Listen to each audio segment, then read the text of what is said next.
dengan telah ditetapkan suara sah secara nasional oleh KPU RI. Mahkamah Konstitusi membuka pendaftaran perkara perselisihan hasil pemilihan umum usai KPU menetapkan perolehan suara pemilu 2024 di Gedung MK Jakarta pada Rabu malam. Hakim MK siap menginap di kantor saat persidangan perkara perselisihan hasil pemilihan umum berlangsung. MK memiliki waktu yang singkat dalam menangani sengketa pemilu, yakni 14 hari untuk sengketa Pilpres dan 30 hari untuk Pileg. Ketua MK Soehartoyo mengungkapkan ada rencana menginap di kantornya di Gedung MKRI Jakarta Pusat jika persidangan sengketa pemilu berlangsung nantinya. Hal senada juga diungkapkan oleh juru bicara MK, Hakim Konstitusi Eni Nurbaningsih. Ia menyebut hakim akan piket selama proses pendaftaran perkara agar dapat memantau kondisi di MK secara langsung. Karena itu, ada kemungkinan hakim MK menginap di kantor. Eni mengungkapkan para hakim dapat beristirahat di ruang masing-masing hakim MK. Sementara itu, Sekjen MK Heru Setiawan membenarkan memang telah disiapkan tempat tidur di ruang kerja masing-masing hakim konstitusi. Sebelumnya telah disediakan kasur lipat untuk para pegawainya yang turut terlibat dalam proses persidangan untuk beristirahat sejenak.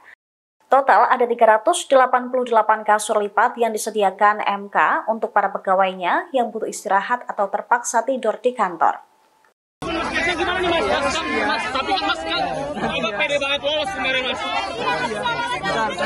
Partai Solidaritas Indonesia dipastikan tidak lolos ke Senayan. Ketua Umum PSI Kaisang Pangarep pun memilih bungkam terkait kegagalan partainya tersebut.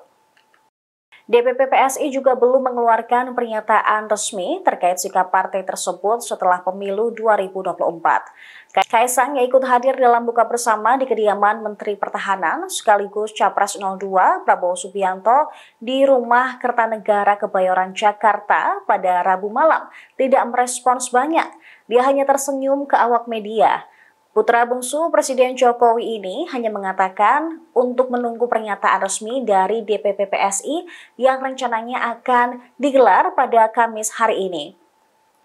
Diketahui PSI meraih total 4.233.264 atau 2,88% suara, sementara ambang batas parlemen sebesar 4%. Tidak hanya PSI, Partai Persatuan Pembangunan atau P3 juga gagal lolos ke parlemen. Ketua DPP P3, Ahmad Baidowi mengungkapkan pengacara senior Soleh Amin akan memimpin tim hukum P3 untuk mengajukan gugatan ke Mahkamah Konstitusi. Berdasarkan data internal mereka, menunjukkan bahwa P3 sudah melewati angka 4% atau selisih sekitar 200.000 suara. Berdasarkan rekapitulasi Komisi Pemilihan Umum RI, dari 38 provinsi di Indonesia, PDIP mendulang suara paling banyak pada pemilu kali ini. Posisi kedua ditempati oleh Golkar dan selanjutnya diisi oleh Partai Gerindra dan PKB. Lolos mas, di DPP ya. Lolos. Kumpul di DPP aja ya. Besok ada mas, besok mau kompres atau gimana? DPP aja. Besok di DPP aja. Kasih jalan. Ada penjelasan atau gimana mas? Kalkulasi ini tanggapan mas Kaisang gimana nih mas? Mas, tapi kan mas kan pede banget lolos kemarin mas. Nanti ya. Weh jangan dorong-dorong weh. Mas. Ya. Mas, apa sebut pede banget mas? Masih lolos mas. Minta tim hukum Timnas Amin untuk maju ke Mahkamah Konstitusi. Tim Hukum Nasional Calon Presiden dan Calon Wakil Presiden nomor urut 1, Anies Baswedan Muhaimin Iskandar, resmi mendaftarkan gugatan Pilpres 2024 ke Mahkamah Konstitusi pada Kamis 21 Maret pagi. Mereka mendaftarkan permohonan pembatalan keputusan KPU nomor 360/2024 tentang penetapan hasil pemilu. THN Anies Muhaimin tiba di gedung MK sejak pukul 8.30 waktu Indonesia Barat. Namun mereka baru mendaftarkan gugatan pukul 9 waktu Indonesia Barat. Terlihat tim hukum nasional Anies Muhaimin tampak membawa tumpukan berkas saat melakukan pendaftaran. Tidak tampak petinggi tim pemenangan nasional Anies Muhaimin saat melakukan pendaftaran gugatan tersebut. Sebelumnya, Muhaimin Iskandar juga menjelaskan gugatan ini dilayangkan untuk memperjuangkan suara yang menginginkan adanya perubahan. Hal ini disampaikan Caimin saat menanggapi pengumuman KPU terkait hasil pemilu 2024 pada Rabu malam. Sementara pada konferensi pers sebelum mendaftarkan gugatan, Anies Baswedan menyoroti pentingnya proses pemilu 2024. Substansi yang dimaksud Anies yakni proses Pilpres yang menekankan pada kejujuran dan keadilan. Dengan begitu, hasilnya pun akan mendapat legitimasi yang baik dari masyarakat. Bagi kita semuanya, salam sejahtera buat kita semua. Kawan-kawan media, alhamdulillah hari ini kami resmi mendaftarkan ke Mahkamah Konstitusi. Kami sudah melakukan melalui online jam 1 malam tadi, dan pagi ini kami beserta tim hukum semua lengkap didampingin oleh Kapten Timnas kita yang kita banggakan, Kapten Shogi. Kami hadir di Mahkamah Konstitusi untuk melengkapi semua berkas-berkas yang diperlukan. Dan alhamdulillah kawan-kawan dari Mahkamah Konstitusi menerima dengan baik. Tentunya kami mengharapkan dilakukan pemungutan suara ulang tanpa diikuti oleh pasangan Capres-Cawapres Anies Baswedan dan Muhaimin Iskandar resmi mendaftarkan gugatan hasil pemilu 2024 ke Mahkamah Konstitusi. Mereka juga menuntut agar dilakukan pemilu ulang tanpa melibatkan paslon 02 yaitu Prabowo dan Gibran. Ketua Tim Hukum Nasional Anies Muhaimin, Ari Yusuf Amir, mengatakan alasan ini agar tidak ada campur tangan dari Presiden Jokowi. Ari mengaku pendaftaran sengketa Pilpres ini sudah disiapkan pihaknya sejak Kamis pukul 1 dini hari melalui pendaftaran online. Kemudian pada Kamis pagi, THN Anies Muhaimin langsung ke Mahkamah Konstitusi untuk melengkapi berkas fisik administrasi didampingi Kapten Timnas Anies Muhaimin, Muhammad Syaugi. Banyak yang mereka sampaikan dalam permohonan ini, mulai dari fakta hingga lampiran bukti. Dalam gugatan yang berisi hampir 100 halaman, pihaknya menggugat bukan soal hasil, tetapi persoalan pemilu. Sebab pihaknya hendak menginginkan agar pemilu berjalan jujur dan adil. Terkait hasil rekapitulasi dari KPU RI, Ketua Umum Partai Nasdem, Surya Paloh, yang mengusung pasangan Anies Baswedan dan Muhaimin Iskandar, justru memberi ucapan selamat kepada Prabowo Gibran. Terkait stigma masyarakat tersebut, Anies menyebut bahwa setiap partai politik memiliki haknya sendiri dalam menentukan sikap. Oleh karena itu, Anies menyebut juga pihaknya harus menghormati sikap dari Nasdem. Kami resmi mendaftarkan ke Mahkamah Konstitusi. Kami sudah melakukan melalui online jam 1 malam tadi, dan pagi ini kami beserta tim hukum semua lengkap didampingin oleh Kapten Timnas kita yang kita banggakan, Kapten Shogi. Kami hadir di Mahkamah Konstitusi untuk melengkapi semua berkas-berkas yang diperlukan. Proses persidangan kita akan berjalan. Dalam permohonan ini, banyak hal yang kami sampaikan di permohonan ini. Tentunya dalam fakta-fakta yang kami sampaikan, kami lampirkan juga dukungan bukti-bukti di lapangan. Nah, untuk lebih detailnya, kawan-kawan, nanti bukti-bukti itu akan kita lihat di proses persidangan. Jadi seandainya nanti ini diterima sebagai satu argumen yang kuat oleh Mahkamah Konstitusi, tentunya kami mengharapkan dilakukan pemungutan suara ulang tanpa diikuti oleh calon wakil presiden 02 yang saat ini. Dan itu diganti, calon wakilnya silakan siapa saja diganti.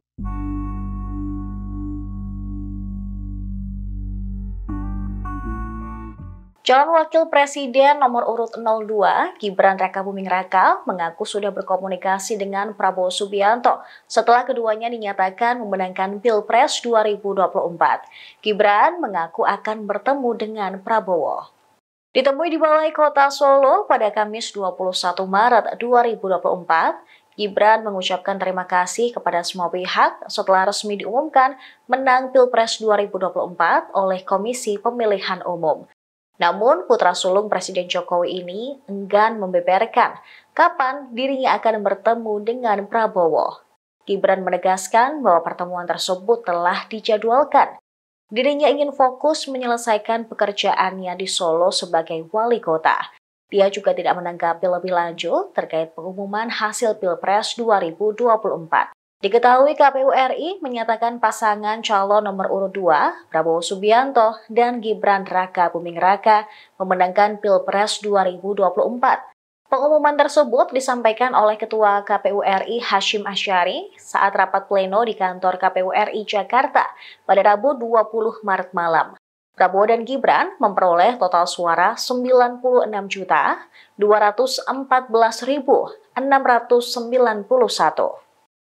Dari Timnas Anies untuk ke MK, saya pikir kita sepakat. Ketua Umum Partai Nasdem, Surya Paloh, dinilai hanya berbasa-basi soal sengketa pemilu 2024. Terlebih, Surya Paloh mengaku telah menerima hasil pemilu 2024 dan mengucapkan selamat kepada pasangan calon presiden dan wakil presiden Prabowo Gibran.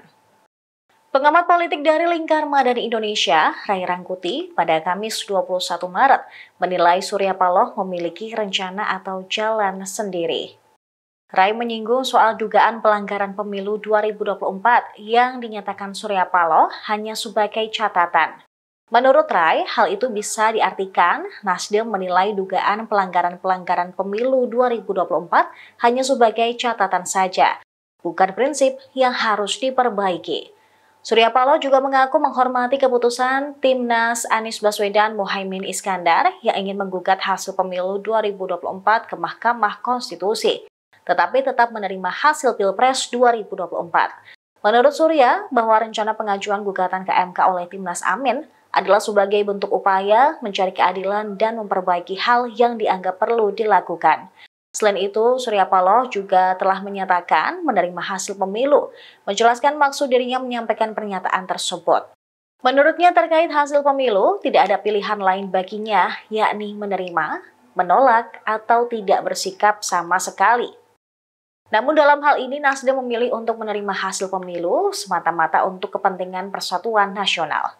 Nasdem menyatakan menerima hasil pemilu tahun 2024 yang telah dilaksanakan pada tanggal 14 Februari 2024 yang akan selamat pada pasangan Prabowo Subianto dan Gibran Raka Buming Raka sebagai pemenang Pilpres tahun 2024. Kawan-kawan yang besok akan mengajukan, katakanlah dari Timnas Anies untuk ke MK, saya pikir kita sepakat dari apa yang saya gambarkan tadi.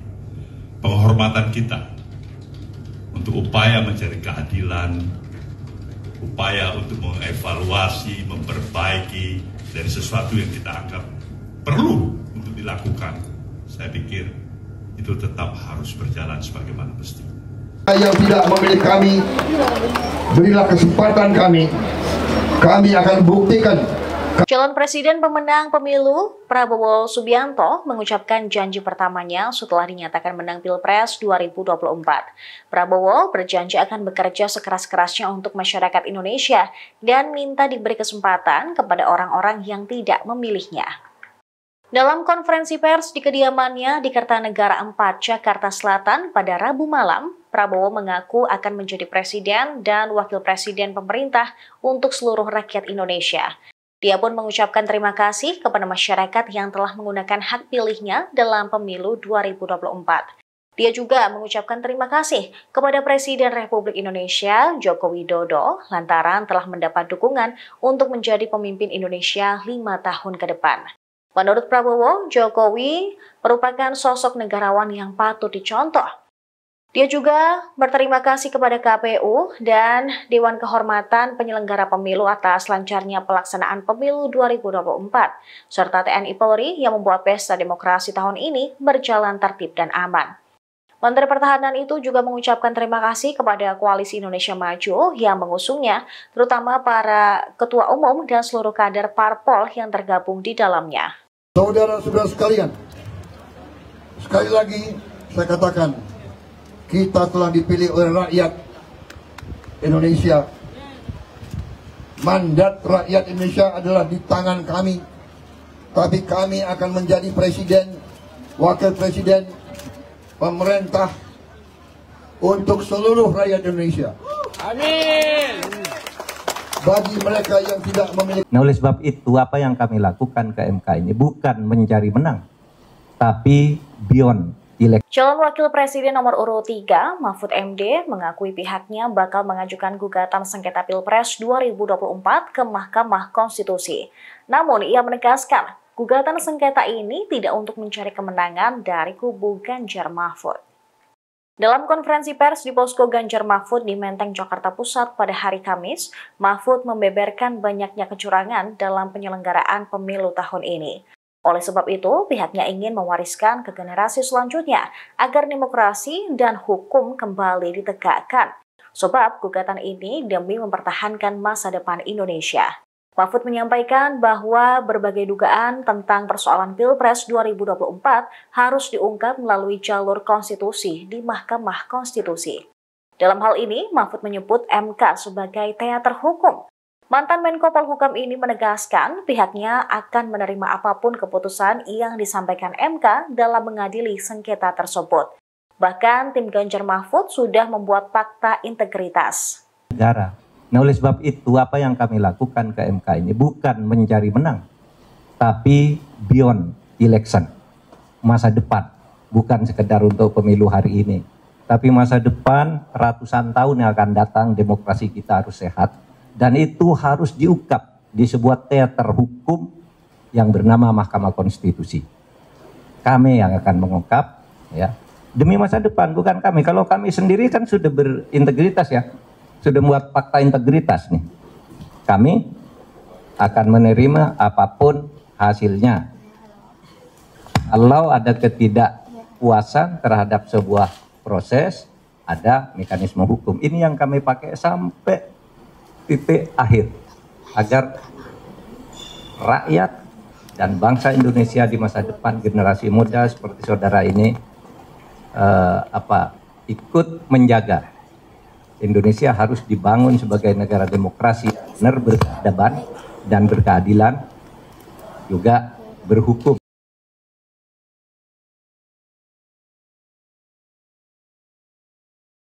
Militer Israel mengatakan mereka membunuh lebih dari 50 pria bersenjata Palestina selama sehari terakhir dalam pertempuran di sekitar rumah sakit Al-Shifa di jalur Gaza.